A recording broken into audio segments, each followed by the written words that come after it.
Hi, I'm Arenda Holladay, and this video is going to be on blocking.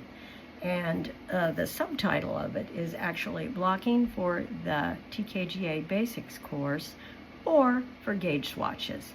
Because in the basics class, basically what you're knitting are swatches the size of a gauge swatch for the most part, and it's important that you block them well. Now, you need to have several things to block. You need to have something to block on. And I like to use these foam mats because pins stick into them very nicely and they stay put. You have to have pins, and I recommend always using rust-proof pins, not rust-resistant pins. Rust-resistant pins, if they're in a tin and they're messing around like this, they can get nicks in them and they rust. It's helpful to have a ruler or a tape measure, and you have to have something to block. Now, in order to block, and I've just got this teeny little thing here, but I'm going to show you some other swatches in a minute, you should wet block. And I'm talking specifically about 100% non-superwash wool, because that's what I like for my students to have. You have to adjust for other types of fibers often, but for 100% wool, wet blocking is the best. And I generally wet block everything. And what I do to wet block it is I get a bowl of water, I place my knitted material on top of the water, and I just let it absorb all the water. And that's when I take it out, press it dry with, not completely dry, with a towel, and then pin it. Now, I do that because I know a lot of people just do a dip and dunk sort of thing. I prefer to get it thoroughly saturated. I find that it works a little better. All right, now what I want to do when I block is I want to notice how that with stockinette, the edges tend to curl in. And for my class and for gauge, it's always a good idea to uncurl those edges. And if you're not familiar with how we calculate gauge, I have a bunch of videos on the YouTube channel on how to do that. So you might see why it's important there. And what I want to do before I pin it is I want to make sure that I use my fingertips to really flatten those selvage edges. And so they're completely flat. And on this little piece, that's pretty easy. Now, what I'm going to do is I'm going to start pinning. And I also want to flatten the edge of my ribbing so that I see the selvage completely. And I'm going to place a pin, and I know my hands are in the way, at an angle, leaving that selvage edge flat. Now, why do I want the selvage edge flat? Well, it's a good habit to get into. If you're going to be finishing a piece, it makes it easier to seam, and if you're doing gauge, you don't want to include those selvage stitches in. Now, this is such a small stitch. What I would do with ribbing is I do not want to do this to ribbing, stretch it out. Ribbing has a purpose, and if you do that, it defeats the purpose. I'm going to go over here on the other side, and I'm going to flatten those stitches, trying not to stretch out the ribbing too much, but again, in this small piece. And notice how I'm placing my pins. I'm putting them in at an angle. And the other thing I'm not doing is I am not sticking it right in the strand of yarn.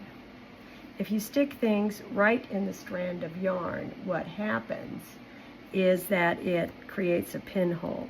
So I want to put it in between the strands of yarn, and I've got it pinned in such a way that those selvages are flat. Now, down at the bottom of the ribbing, I'm not going to do much besides just make sure that it stays flat, because it doesn't curl.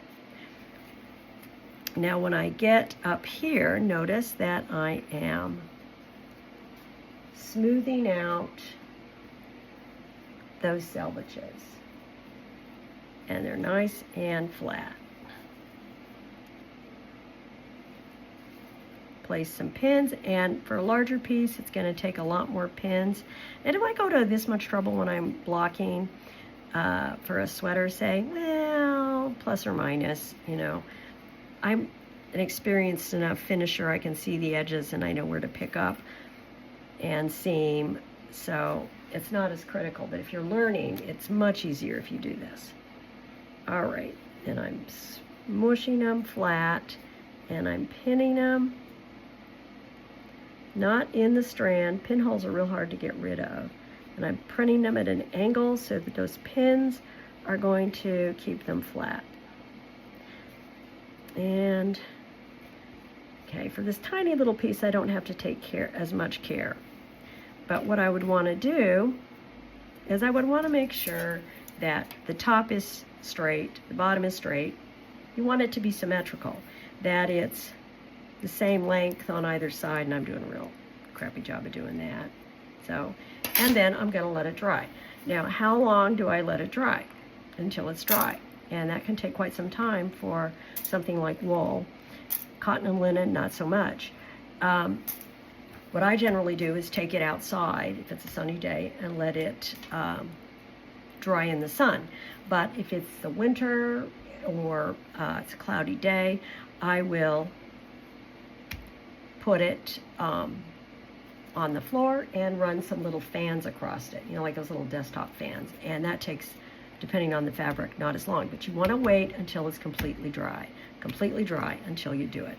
Don't just kind of do this. Make sure, give it plenty of time. So if you're doing a gauge swatch, allow the time for your gauge swatch. Now you can see that if I were measuring gauge on this and I don't want to include the selvages, it's much easier to measure from there to there.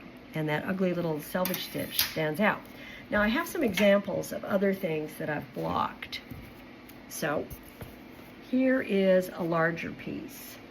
And on this one, and I didn't do a very good job of making this symmetrical, sorry about that. I have flattened my selvage stitches, as you can see, they're all flattened.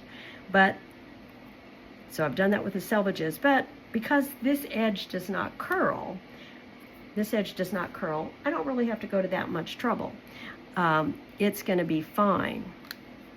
And this is still damp, as a matter of fact. I have fans running on it, but it's going to be a while before we do that. Now here, I have a garter stitch swatch. And garter stitch doesn't curl. And the selvage stitches are always flat. So you don't need to worry about uncurling it. I've uncurled on the ribbing.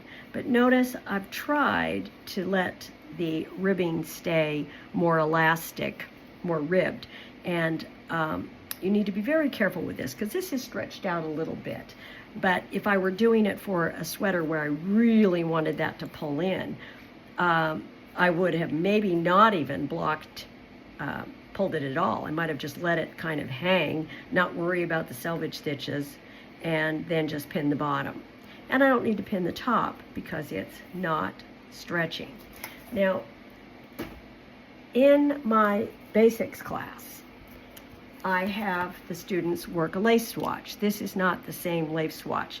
And I wanted you to see how I did this. Now, for our gauge swatches in the master's program and in my class, we have borders on either side of stitch patterns like this so that you can clearly delineate what the stitch pattern is as opposed to not. And it's easier to count and measure if you do have a border. And so I have pinned it, and again, would it be necessary to pin this border with these selvages flat? Yeah, probably not, because what I'm going to be measuring for gauge is this. But I've gone ahead and done that. And in this particular case, this is a stitch pattern where it really rolls up. So I have, because stockinette rolls, I have pinned it flat, and I probably could have put another pin in there. But again, this is what I would do. I would let it sit until it was completely dry. Usually I run fans over it if you have them, and it might be a good investment just to buy a cheap little fan because it will certainly reduce the amount of time it takes to dry as I completely saturate my swatches. And then I have one more. This is a cable pattern. And you can see I've done something to this cable pattern. It seems a little lumpy. Must just be fun. That I don't recommend necessarily. When you work cables and it has something at the bottom, whether it's ribbing or stockinette, it's going to flare and bunch up. And in this case, I decided to try and block it flat because for this pattern, when you're looking at cable patterns, you need to decide how you want them to look. If you want them to pull in more, then don't stretch them out at all. For this case, and you'll see that I have double sets of pins in here. I have my stitch pattern pinned, and this is something that you'll be doing for the masters as well, because those stitch patterns are bordered. And then I have my border blocked as well. Totally unnecessary for this. I mean, to go to the trouble of getting those selvages flat. But, you know, while I'm at it, why not do it if I'm going to show? And again, this will be completely flat. Now, I do have something up here I wanted to show you. These are 2 swatches that I'm going to be using in my next video for weaving in yarn tails. And notice, this is actually a stockinette stitch. It's stitch pattern. And I found it easier to flatten those swatches, the selvage stitches rather, by pinning it from the wrong side. Got a little lump there. It was easier to see, easier to flatten. And if you're doing stockinette has a little bit of texture to it, but nothing like this, the cabled pattern. I probably would not want to block that one upside down because it might smush my cables. But anyway, that's just another option that you have. Now, blocking is much more complicated for this for garments. If you're blocking a garment, the swatch for a garment, gauge swatch, you want to be very sure to look at the fabric component and the washing and drying instructions. You always do want to block your gauge swatches, however, because what this gives you is a snapshot of your garment. You've laundered it by getting it wet, thoroughly wet, and then you're going to know if the yarn bleeds, if it doesn't block very well. And thing to keep in mind, notice I emphasize these were non-superwash wools. Non-superwash blocks differently, and I'd like to tell you the general rule for every superwash fabric, but they're all different. So that's another reason to definitely block a superwash, so that you can see if it grows, if it stretches, if it doesn't block at all, like acrylic. Don't bother, acrylic does not block. You'll never flatten those selvage stitches. So anyway, that is the end of this video, and good luck with your blocking. But please, basic students, do what I've demonstrated in here.